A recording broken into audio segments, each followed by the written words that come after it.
Yeah, you know, people, well, especially friends and family and such who heard what we were going to do.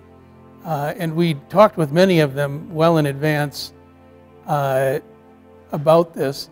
And many people had that kind of reaction, like, how can you possibly be old enough to do that? And I think that you know, as we came to understand the cultural vibrancy of the community, it was really compelling to be here, even if we were just to move to town and, you know, buy a house or rent an apartment or something. But there didn't seem to be any reason to do that rather than moving to Kendal.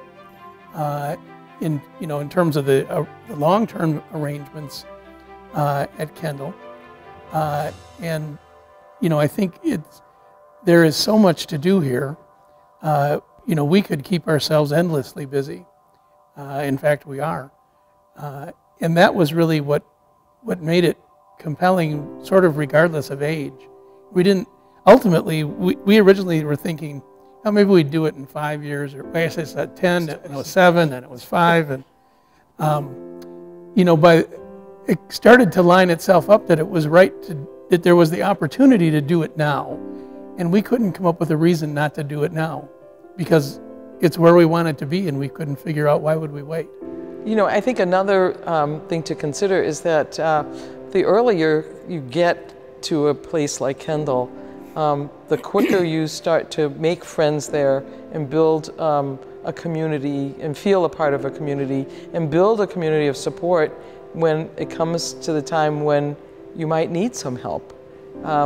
You wouldn't want to come, I wouldn't want to come on the verge of needing help and I don't know anybody here. So I think it's important for people to think about coming a little earlier rather than a little later. Well, one thing we said to ourselves was that the only real mistake we could make about timing would be to be too late.